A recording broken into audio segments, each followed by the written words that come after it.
प्रिय छात्रों नमस्कार। एनसीईआरटी फिजिक्स कक्षा 12वीं में आपका स्वागत है। आज का हमारा टॉपिक है कूलाम का नियम, जो परीक्षा की दृष्टि से काफ़ी इम्पोर्टेंट है। तो आइए जान लेते हैं कि एग्ज़ाम में क्वेश्चन किस तरीके से पूछा जाता है। तो यहाँ पे क्वेश्चन इस तरीके से आ सकता है, बिंदु आवेश संबंधी कूलाम के नियम को समझाइए तथा एकांक आवेश की परिभाषा दीजिए। क्वेश्चन दूसरे तरीके से भी पूछा जा सकता है, जिसमें यहाँ पे लिखा हो सकता है, बिंदु आवेशों के मध्य लगने वाले आकर्षण और प्रतिकर्षण बल को समझाइए और साथ में एकांक आवेश की परिभाषा दीजिए। या फिर आपसे डायरेक्ट भी पूछा जा सकता है, कूलाम का नियम लिखिए। तो ये कूलाम का जो नियम है ये कूलाम ने ही दिया था और ये बल के संबंध में नियम दिया गया है। अब किस तरीके का नियम है और एग्जाम में आपको किस तरीके का आंसर लिखना है, आइए ये सब देख लेते हैं। तो आप सभी जानते हैं कि अगर धन आवेश और धन आवेश, जिन्हें हम बोलते हैं समान आवेश या सजातीय आवेश, दूसरी तरफ ऋण आवेश और ऋण आवेश, ये भी समान आवेश हो गए और इन्हें भी हम बोलते हैं सजातीय आवेश। लेकिन अगर हम बात करें धन आवेश और ऋण आवेश की, तो ये जो है आपस में असमान है। तो समान आवेशों के मध्य हम लोगों ने स्टडी किया हुआ है कि बल लगता है और असमान आवेशों के बीच में भी बल लगता है, लेकिन उन बलों की प्रकृति अलग अलग होती है। जैसे अगर यहाँ पे समान आवेश हैं तो ये इसको धक्का देगा और ये इसको धक्का देगा, यानी कि ये इस तरफ चला जाएगा और ये इस तरफ चला जाएगा। तो आपस में दूर हटने की घटना, जिसे हम बोलते हैं प्रतिकर्षण, प्रतिकर्षण, और इसे इंग्लिश में बोलते हैं रिपेल करना। इसी तरीके से इन दोनों चार्जेस में भी होगा, और ये कब कब होता है, जब चार्जेस बिल्कुल समान हो, लाइक चार्जेस। तो ये भी समान चार्ज है, तो ये इसको धक्का देगा इस तरफ और ये इसको धक्का देगा इस तरफ, और इस घटना को बोलते हैं प्रतिकर्षण। और अगर हम नीचे वाले में देखें तो ये है अनलाइक चार्जेस, यानी कि असमान चार्ज। तो ऐसे में ये इसको अट्रैक्ट करेगा, ये इसको, यानी कि ये आपस में चिपक जाएंगे, यानी कि इनके बीच में होगा आकर्षण। तो यही जो है प्रतिकर्षण और आकर्षण, ये हम पढ़ चुके थे। लेकिन जब ये इसको धक्का देता है और ये इसको धक्का देता है या आपस में जुड़ते हैं, तो अगर हम बात करें धक्का देने की, तो कितने बल के साथ ये धक्का देता है, ये बल किस किस चीज पर डिपेंड करता है, किस किस चीज पर निर्भर करता है, ये बताया था कूलाम ने। और ये बताया गया था सन 1785 में।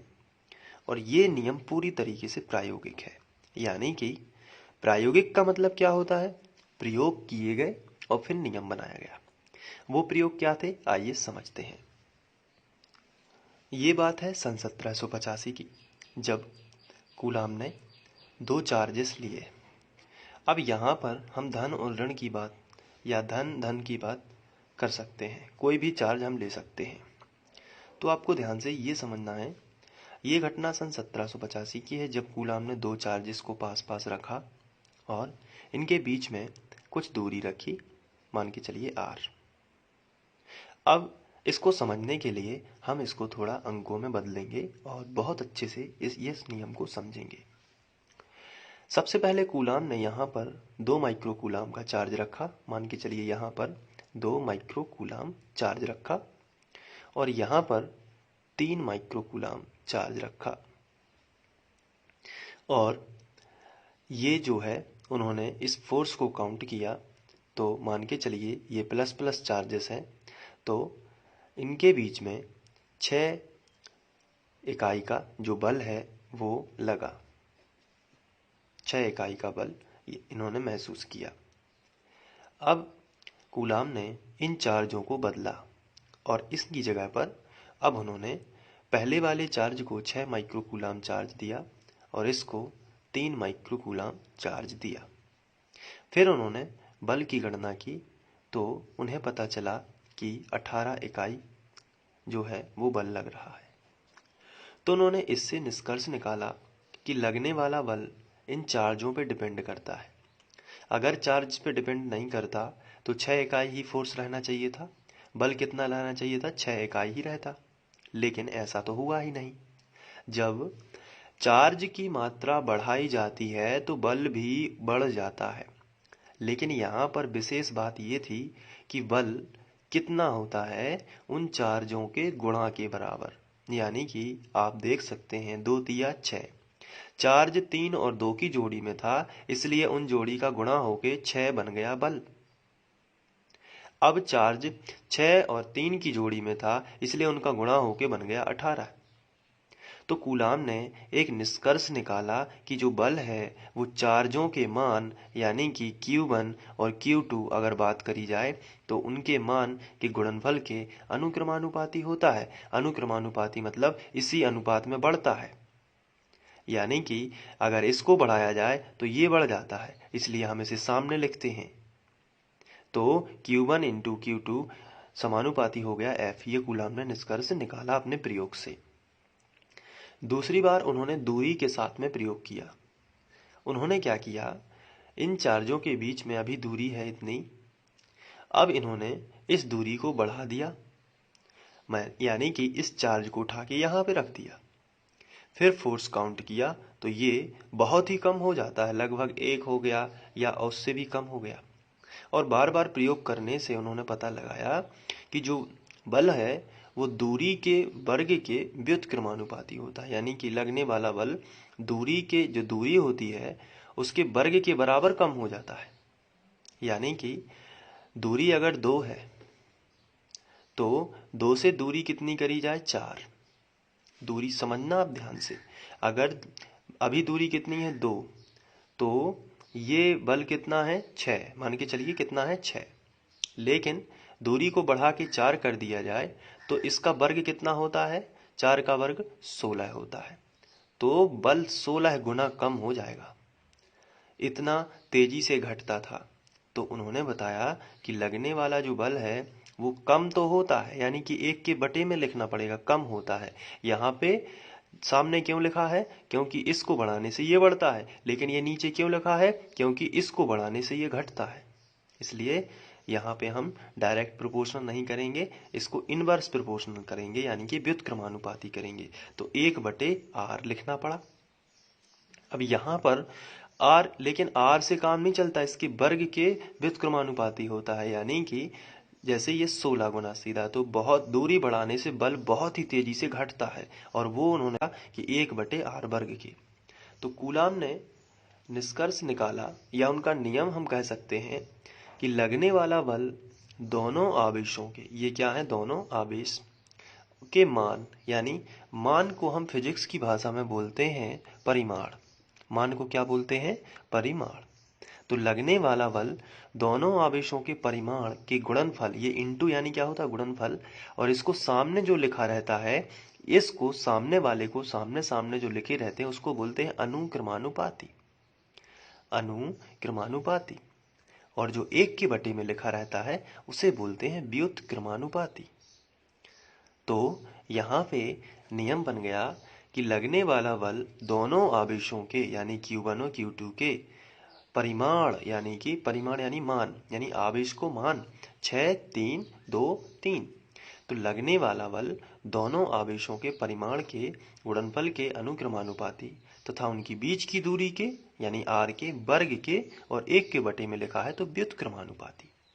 लगने वाला बल दोनों आवेशों के परिमाण के गुणनफल के अनुक्रमानुपाती तथा उनके बीच की दूरी के वर्ग के व्युत्क्रमानुपाती होता है। तो ये है कूलाम का प्रायोगिक नियम। अब हमें एग्जाम में किस तरीके से लिखना है, आइए समझते हैं। तो सबसे पहले तो हमें इंट्रो देना है, और ये इंट्रो आपको याद हो गया होगा। ये इंट्रो है, सन 1785 में कूलाम ने 2 बिंदु आवेशों के मध्य लगने वाले आकर्षण और प्रतिकर्षण बल के मध्य संबंध व्यक्त कर एक नियम दिया, जिसे कूलाम का नियम कहते हैं। तो इसमें कोई प्रॉब्लम नहीं होगी क्योंकि ये हम पढ़ चुके हैं। 1785 में दिया गया था और दो बिंदु आवेशों के मध्य इन्होंने बताया था लगने वाले आकर्षण और प्रतिकर्षण बल के संबंध में नियम दिया था। अब यदि बात की जाए इनके स्टेटमेंट की तो ये कुछ इस तरीके से होगा। ये देखिए, इस नियम अनुसार दो बिंदु आवेशों के मध्य लगने वाला आकर्षण और प्रतिकर्षण बल उन दोनों आवेशों के परिमाण के गुणनफल के अनुक्रमानुपाती और उनके बीच की दूरी के वर्ग के व्युत्क्रमानुपाती होता है, जैसा कि हम लोगों ने अभी समझा हुआ है। तो मैं आपको बताऊंगा कब स्क्रीनशॉट लेना है, तो आप बिल्कुल ज्यों का त्यों अपने नोट्स में इसी को लिखिए और आपको कहीं से भी कोई प्रॉब्लम उठाने की वो नहीं है। आप यहीं से समझ सकते हैं और अपने नोट्स भी बना सकते हैं। अब हम बात करेंगे इस नियम के और आगे एक्सप्लेनेशन की, तो उसके लिए हमें दो चार्ज लेने होंगे। तो आइए अब इसको और आगे करते हैं। माना ये दो बिंदु आवेश हैं जिन्हें हम Q1 व Q2 नाम दे देते हैं और इनके बीच की दूरी r कर देते हैं।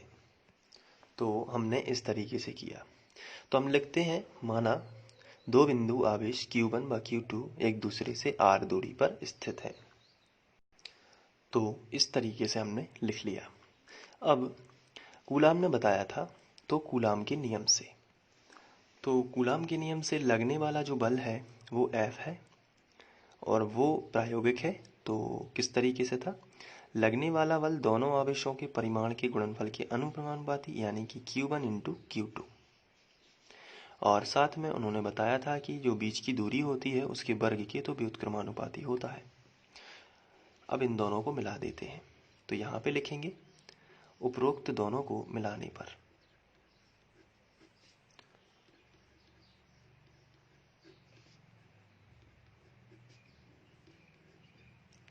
तो मिला देते हैं। तो यहाँ पे देखिए ये ऊपर लिखे हुए हैं और ये एक के नीचे लिखे हुए हैं। तो जब हम मिलाएंगे तो ऊपर का ऊपर ही रहेगा और नीचे की चीज नीचे ही रहेगी, यानी कि F समानुपाती ऊपर रहेगा Q1 Q2, यानी कि इसको ज्यों का त्यों लिख के और बटे में केवल लिख दिया r वर्ग। ये हमने इसको मिला दिया। तो ये है कूलाम का नियम। लेकिन कूलाम ने बताया कि बीच में अगर कुछ चीजें होती हैं जिससे फोर्स इफेक्टेड होता है, तो आइए उसको थोड़ा समझ लेते हैं। कूलाम कहते हैं कि अगर दो चार्ज हैं तो चार्ज से बनता है इलेक्ट्रिक फील्ड यानी विद्युत क्षेत्र, जिनके बारे में अभी तक आप थोड़ी से अनभिज्ञ हैं क्योंकि आगे पढ़ेंगे। तो हम यहाँ पे थोड़ा सा इसको समझ लेते हैं कि इस चार्ज के चारों ओर एक फील्ड बन जाता है। जैसे पृथ्वी के चारों ओर गुरुत्वाकर्षण क्षेत्र है जो कि दिखाई नहीं देता लेकिन होता है। पृथ्वी के चारों ओर क्या है, गुरुत्वाकर्षण क्षेत्र है। आप यहाँ पे इस तरीके से बना सकते हैं, जो दिखाई नहीं देता लेकिन इस अंदर में कोई भी वस्तु होगी तो पृथ्वी उसे खींच लेती है। इसी तरीके से चार्ज के चारों ओर भी एक क्षेत्र ही होता है जिसे हम कह सकते हैं विद्युत क्षेत्र, क्योंकि आवेश है विद्युत का क्षेत्र, इसलिए हम इसे विद्युत क्षेत्र बोल सकते हैं। तो ये जो एरिया है इसे हम बोल सकते हैं विद्युतशीलता, या फिर हम इसमें, तो इनके बीच में जो आकर्षण प्रतिकर्षण लगता है वो इसी क्षेत्र के कारण होता है। आगे जाके आप पढ़ोगे। तो इनके बीच में यदि हम मिट्टी का तेल रख दें या वायु ही रहे या फिर पानी रख देते हैं, तो कुछ भी यदि इनके बीच में हम डिस्टरबेंस करते हैं तो बल जो है वो कम होने लगता है। तो कूलाम ने यहाँ पे डिफाइन किया कि यहाँ पे कोई भी चीज रखी जाएगी तो वो नियतांक होगी, नियतांक के बराबर होगी, या दूसरे शब्दों में हम यूं कहें कि उससे विद्युतशीलता घट जाती है, घटती है। तो या कोई भी चीज होती है तो विद्युतशीलता, और हम यहाँ पे एक बार बार विद्युतशीलता का उपयोग कर रहे हैं, मैं आपको थोड़ा यहाँ पे बता देता हूँ। विद्युतशीलता को हम एप्सिलॉन इस साइन से दर्शाएंगे और इसे हम बोलते हैं एप्सिलॉन। तो आप एप्सिलॉन इसे हम बोलेंगे और ये माध्यम पर निर्भर करती है इसलिए। और जब वायु की उपस्थिति या फ्री स्पेस है, वायु या निर्वात हो, तो हम एप्सिलॉन 0 यहाँ पे इसे बोलने लगते हैं, या एप्सिलॉन नॉट। तो अब यहाँ पे समझने वाली बात है कि विद्युतशीलता क्या होती है, घटती है। कब घटती है, जब माध्यम होता है। माध्यम विद्युतशीलता यानी परमिटिविटी। तो ये क्या होती है, कम हो जाती है। और कम कोई भी चीज़ होती है, जैसे दूरी कम हो रही थी तो हम उसे 1 के बटे में लिखते थे, इसलिए इसे भी हम क्या लिखेंगे, 1 के बटे में, यानी कि इस तरीके से। तो क्योंकि ये कम होती है, विद्युतशीलता कम होती है अगर कोई माध्यम आता है, तो हम यहाँ पे लिखेंगे 1/ε0। इसका मान इस तरीके से होगा। लेकिन अगर यहाँ पे एक बात और सामने आती है कि अगर इसका विद्युत क्षेत्र बनता है तो यह विद्युत क्षेत्र रेखाएं बनती हैं बहुत सारी। थोड़ा सा हम लोग डिटेल में पढ़ रहे हैं इसको।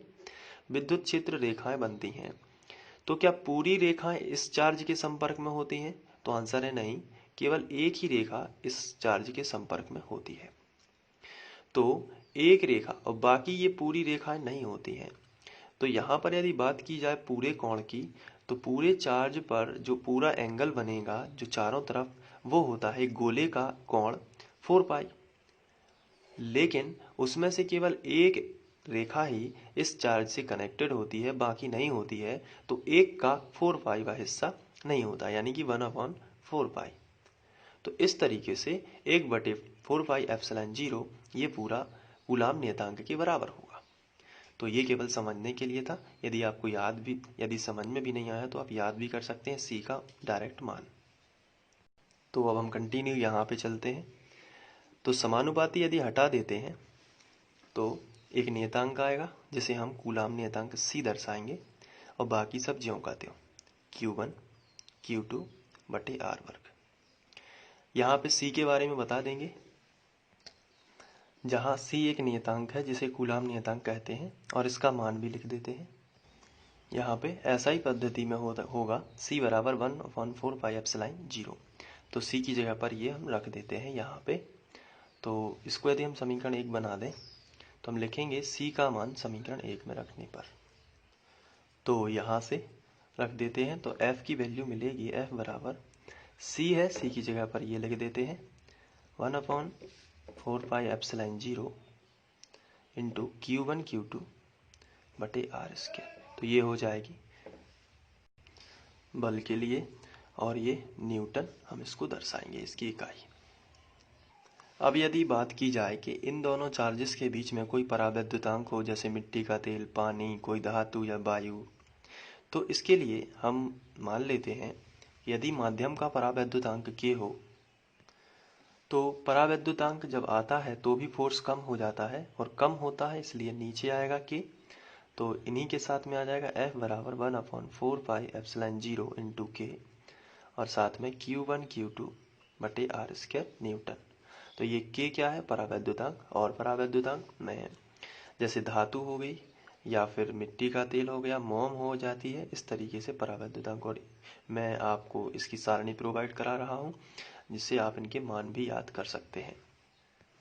आपको यहाँ पे एक चीज़ और याद रखनी है, यदि CGS पद्धति की बात की जाए तो कूलाम नियतांक 1 होता है, यानी C बराबर 1। तो जब यहाँ पे 1 रखोगे तो F बराबर आएगा Q1 Q2 बटे R²। हमेशा याद रखना है CGS पद्धति में C का मान 1 होता है, इसलिए C बराबर 1 रखेंगे तो F बराबर Q1 Q2 बटे R² न्यूटन में आ जाएगा। और इसके साथ साथ जो हमने पढ़ा हुआ है अभी, अगर हम बात करें C बराबर, तो ये होता है 1/4 पाई एप्सिलॉन 0, और इसकी वैल्यू होती है 9 × 10⁹ ये आपको याद रखना है। कांस्टेंट जो कूलाम नियतांक है, इसका मान 9 × 10⁹ होता है, ये आपको हमेशा याद रखना है। और इसके बाद हम बात कर लेते हैं एकांक आवेश की। तो एकांक आवेश के लिए हमें कूलाम का वो समीकरण पहले लिखना होगा जो SI पद्धति में हमें मिला था। तो वो था F बराबर 1/4 pi epsilon 0 into Q1 Q2 बटे R वर्ग, ये है। अब यहाँ पर हमें चार्ज एकांक कैसे मिलेगा, यानी Q का मान 1 आना चाहिए। तो आपको थोड़ा यहाँ पे फिर बदल करना होगा। यदि Q1 और Q2 दोनों बराबर हो Q के, तो 1 और 2 बराबर Q। इसका मतलब ये होता है कि लिए गए चार्ज बराबर हैं और जिनका दोनों का मान सेम है, यानी बराबर है। R की वैल्यू 1 होनी चाहिए, R का मान 1 होना चाहिए, 1 मीटर दूरी तो हम यहाँ पे लिख लेते हैं 1 मीटर। साथ में लगने वाला बल है जो होना चाहिए इस मान के बराबर, यानी ये कितना है 9 गुणित 10 पे 9 की घात, तो लगने वाला बल F बराबर भी कितना होना चाहिए 9 गुणित 10 पे 9 की घात न्यूटन। अभी हम लोग जान चुके हैं कि 1/4πε0 का मान 9 गुणित 10 पे 9 की होता, ताकि ये कैंसिल हो जाए और Q का मान 1 मिले। तो चलिए F का मान रख लेते हैं, तब F का मान 9 गुणित 10 पे 9 की घात बराबर 1/4πε0 का मान होता ही है 9 गुणित 10 पे 9 की घात इंटू Q1 का मान भी Q है, आप देख सकते हैं, और Q2 का मान भी Q है। तो Q इंटू Q दोनों रख दिया, Q1 का मान भी Q रख दिया, Q2 का मान भी Q रख दिया। नीचे R का मान 1 है, तो 1 का हो जाएगा वर्ग। ये कैंसिल होगा, ये भी कैंसिल होगा, तो यहाँ पे 1 आ जाएगा। तो 1 बराबर Q का Q में करोगे तो आएगा Q वर्ग, और बटे 1 का वर्ग 1 ही होता है। 1 एकम 1, अगर तिर्यक गुणा किया जाए तो Q वर्ग का गुणा 1 में करोगे तो Q वर्ग, और 1 एकम 1, वर्ग हटेगा तो वर्गमूल √1, और वर्गमूल से बाहर 1 ही आता है तो ±1, ये हो जाएगा एकांक चार्ज। तो इस तरीके से हम कह सकते हैं, अगर हम इसकी परिभाषा लिखना चाहें कि 1 कूलाम चार्ज क्या है, अगर बात की जाए 1 कूलाम चार्ज की, तो इसके लिए हम लिखेंगे कि अतः 1 कूलाम वह आवेश है जो अपने ही बराबर इसलिए क्योंकि Q1 Q2 बराबर Q लिया था, तो अपने ही बराबर एवं सजातीय आवेश, सजातीय मतलब समान, तो समान ही आवेश है, क्योंकि Q1 का मान भी Q था और Q2 का मान भी Q था, जो कि आप ऊपर देख सकते हैं।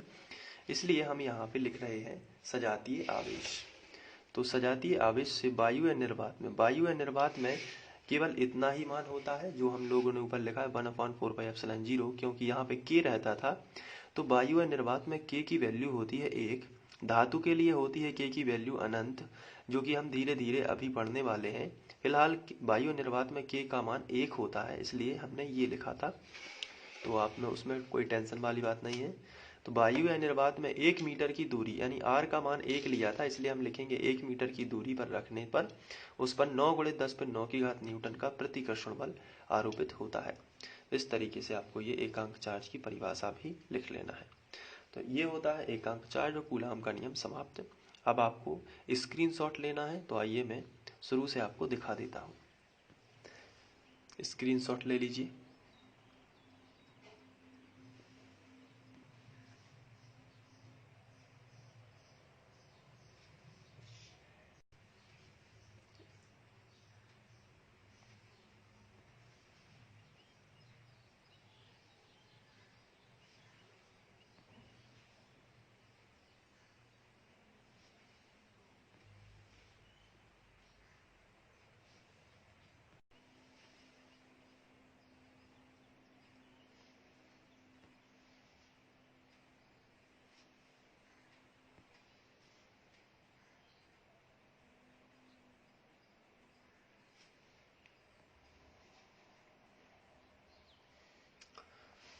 आशा करता हूँ आप लोगों को ये समझ में आ गया होगा। यदि आ गया है तो एक बार फिर से इसको कर लीजिए अपनी कॉपी में और इसकी तैयारी कर लीजिए। Thank you. ये वीडियो आप free online coaching by Sandeep Khare के माध्यम से देख रहे थे।